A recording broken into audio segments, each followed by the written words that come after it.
আজকে তো শনিবার, টাপ্পু তুহি দুজনেই বাড়িতে আছে। ওদের স্কুল আজ বন্ধ, ওই বৃষ্টির কারণে বন্ধ হয়ে গেছে। জয় বলল আজকে ব্রেকফাস্টটা আমি না অফিসেই করে নেব, তুমি ঘুমিয়ে থাকো। তাই আমিও আর একটু লেট করে ঘুম থেকে উঠলাম। উঠতে উঠতে সেই 8টা বেজে গেছে, আর টাপ্পু তুহি উঠেছে 10টা নাগাদ। আমি তো সকালে ওটসই খেয়েছিলাম, ওদের জন্য একটু রোল বানিয়ে দিলাম। মালাবার পাঠা ছিলই বাড়িতে, ওটাকে ঘি দিয়ে একটু সেঁকে নিলাম। আর জানো তো, ব্রেকফাস্ট বানাতে না একদমই সময় লাগেনি, খুব ইজি ওয়েতে করেছিলাম।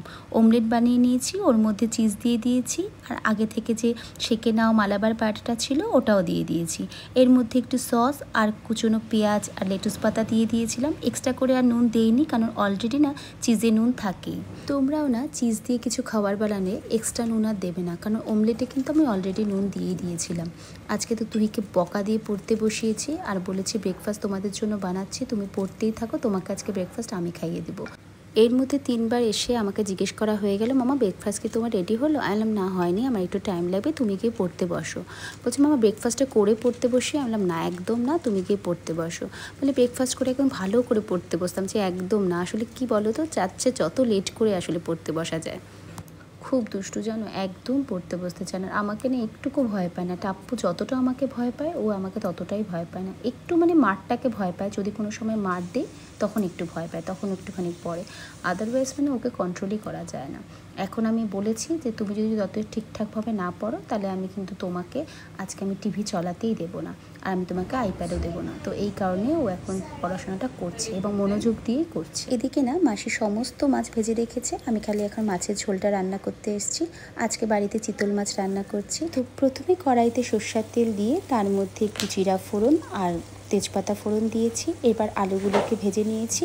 এরপর এর মধ্যে একটুখানি হলুদ, নুন আর একটুখানি ধনে গুঁড়ো দিয়েছি। জিরা গুঁড়োটা আমি দিইনি, আমি একটু জিরা গুঁড়ো অ্যাভয়েড করি। তোমাদের যদি ভালো লাগে তোমরা এখানে একটু জিরা গুঁড়ো দিতে পারো। আর আমি লঙ্কা গুঁড়ো দিয়ে দিয়েছি, কাঁচা লঙ্কা দিইনি, কারণ আমার মেয়েরা কাঁচা লঙ্কার ঝালটা খেতে পারে না। এবার মশলাগুলো যাতে পুড়ে না যায়, তার জন্য এখানে একটু গরম জল অ্যাড করে মশলাগুলোকে ভালো করে কষিয়ে নিয়েছি। জানো তো, এদিকে চিতল মাছ রান্না করতে করতে হঠাৎ চায়ের ফোন আসলো।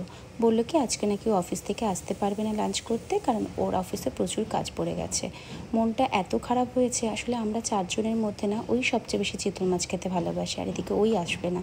খুব মনটা খারাপ হয়ে গেছে। তারপর ভাবলাম ঠিক আছে, রাতে আজকে ভাতের সাথে চিতল মাছই দিয়ে দেবো। এবার মাছগুলোকে ভালো করে ফুটাতে দিয়ে আমি এই সময়টা কিচেনের এই র্যাকটা পরিষ্কার করে নিচ্ছি।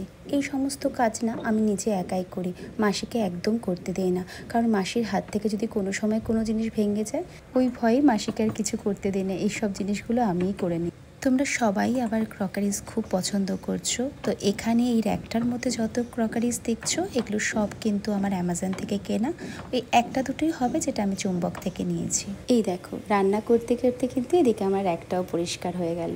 এখন বাস রান্নাটা আমার প্রায় শেষের দিকে। তো এবার একটুখানি গরম মশলা অ্যাড করছি আর 1 চামচ ঘি অ্যাড করছি। আমি যেহেতু চিনিটা একটু পছন্দ করি বলে একটু চিনি দিচ্ছি, তোমরা কিন্তু চিনিটা স্কিপ করে দিতে পারো। আজকের ব্লগটা এখানেই শেষ করছি।